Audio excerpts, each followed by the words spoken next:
अगर आपको तालिबानियों का शासन देखना है और यह समझना है कि तालिबानियों के शासन में जनता के क्या हालात हैं, तो आपको ज़रूरी नहीं है कि अफ़गानिस्तान ही जाना है। आप पश्चिम बंगाल जा सकते हैं, पश्चिम बंगाल की राजनीति पर नज़र रख सकते हैं।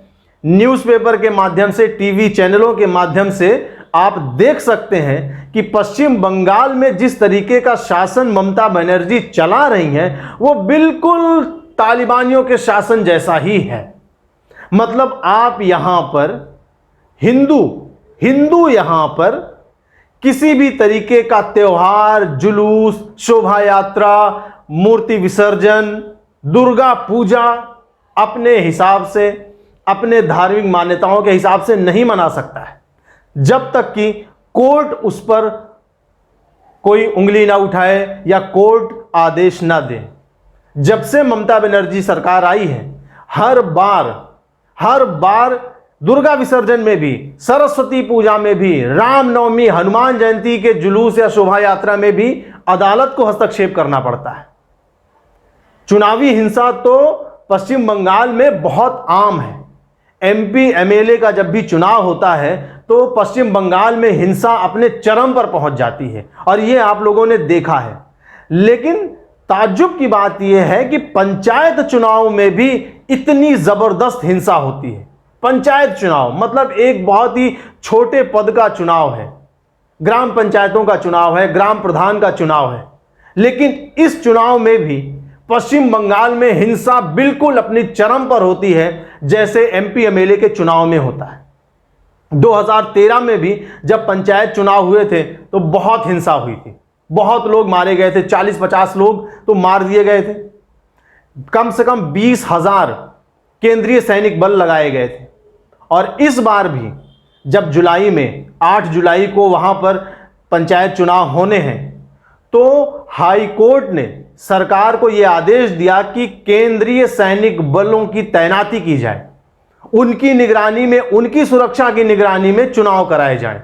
अब यह बात ममता बनर्जी, जो कि अपने आप को तानाशाह समझती हैं, कुछ भी मतलब वो बोल सकती हैं, कुछ भी वो कर सकती हैं। वो स्पीकर के मुंह पर पन्ने फेंक सकती हैं, वो फाड़ सकती हैं पन्ने संसद के अंदर। गुस्सा उनका चरम पर है। मैं अभी ये वीडियो बना रहा हूं, हो सकता है कि वो मेरे घर आकर मुझे थप्पड़ मार दें। जय श्री राम का नारा अगर आप उनके सामने लगा दो तो वो भड़क जाती हैं, वो पुलिस से पिटवा सकती हैं। तो वो ममता बनर्जी कोर्ट के इस आदेश पर भी भड़क गई और उन्होंने स्पष्ट मना कर दिया। राज्य चुनाव आयोग ने भी मना कर दिया कि केंद्रीय सैनिक बलों की जरूरत नहीं है। सुप्रीम कोर्ट को इसमें हस्तक्षेप करना पड़ा और सुप्रीम कोर्ट ने हाई कोर्ट के इस आदेश को बरकरार रखा और राज्य चुनाव आयोग से यह कहा कि अगर आप शांतिपूर्ण तरीके से चुनाव नहीं करा सकते हैं तो आप अपने पद से इस्तीफा दे सकते हैं। महामहिम राज्यपाल दूसरे लोगों को नियुक्त कर सकते हैं। आप सोचिए कि यह राज्य सरकार और राज्य चुनाव आयोग के मुंह पर कितना बड़ा तमाचा है। सुप्रीम कोर्ट ने राज्य सरकार को आगाह किया कि चुनाव कराना हिंसा का लाइसेंस नहीं है, और हमने देखा है कि पश्चिम बंगाल में किस तरीके से चुनावी हिंसा होती है। पर्चा भरने गया प्रत्याशी मार दिया जाता है, घर घर जाकर लोगों को धमकाया जाता है, और अभी भी टीएमसी के गुंडे पश्चिम बंगाल में घर घर जाकर लोगों को धमका रहे हैं। तमाम सारे वीडियो ऑडियो वायरल है, और इन्हीं चीजों के मद्देनजर सुप्रीम कोर्ट ने स्वतः संज्ञान लेते हुए यह चीज कही है, यह आदेश पारित किया है। अब सोचिए यह कितनी बड़ी बात है। यह वही ममता बनर्जी हैं कि जब पश्चिम बंगाल में कम्युनिस्टों की सरकार थी तब भी पश्चिम बंगाल में हिंसा इतनी ही चरम पर थी। त्रिपुरा में कम्युनिस्टों की सरकार थी तो त्रिपुरा में भी हिंसा इसी तरह चरम सीमा पर थी। त्रिपुरा में कम्युनिस्टों की सरकार हटी और भारतीय जनता पार्टी की सरकार आई, थोड़ा राज्यों में बदलाव आया। ममता बनर्जी ने जिस तरीके से कम्युनिस्ट सरकार को घेरा और कम्युनिस्ट सरकार के एक लंबे शासन को हटाया, मां माटी मानुष का नारा दिया, लोगों को एक उम्मीद जागी कि अब ये राज्य हिंसा से मुक्त होगा।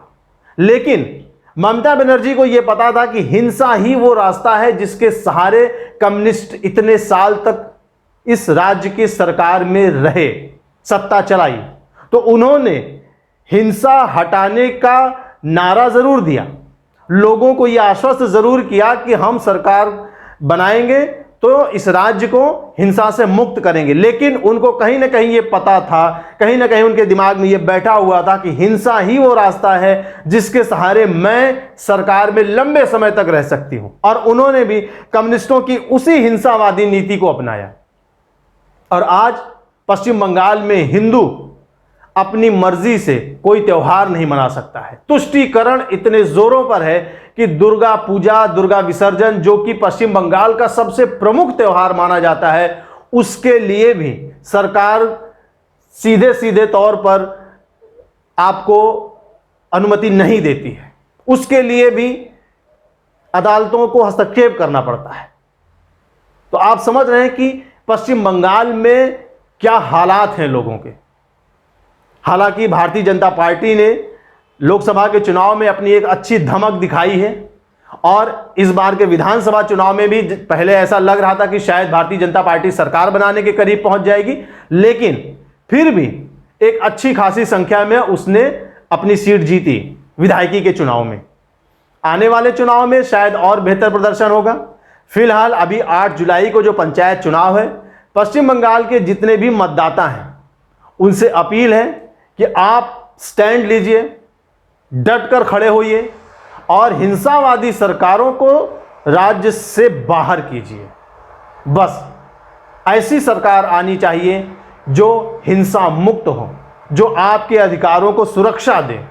आप किसी भी पार्टी की सरकार लाइए, लेकिन उस सरकार को यह पता होना चाहिए कि राज्य की जनता हिंसा नहीं चाहती है और हिंसा मुक्त सरकार बनाना ही हर पार्टी का ध्येय होना चाहिए। तो आप जब भी वोट करने जाएं तो हर पार्टियों का इतिहास आपको पता होना चाहिए, आपके दिमाग में होना चाहिए, और कौन सी पार्टी आपके धार्मिक और सांस्कृतिक मूल्यों की सुरक्षा कर सकती है, इस बात को मद्देनजर रखिए। ये बहुत ज़रूरी चीज़ है। अपने धर्म को बचाकर रखना, अपनी संस्कृति को बचाकर रखना, ये आपका सबसे पहला काम होना चाहिए। तो ऐसी पार्टी को वोट देकर जिताइए। और सुप्रीम कोर्ट ने, हाई कोर्ट ने सरकार के मुंह पर जो तमाचा मारा है, ये पश्चिम बंगाल की जनता देख रही है और वो अपना उचित निर्णय 8 जुलाई को जरूर लेगी। दोस्तों, अगर आपको मेरी बात पसंद आए, मेरा वीडियो पसंद आए, तो प्लीज़ मेरे वीडियो को लाइक, कमेंट, शेयर ज़रूर करिएगा। और मेरे चैनल नूरा कुश्ती को सब्सक्राइब करना बिल्कुल मत भूलिए, क्योंकि ये वो प्लेटफॉर्म है, ये वो चैनल है जहां मैं आपके दिल की बात उठाता हूं। धन्यवाद। जय हिंद।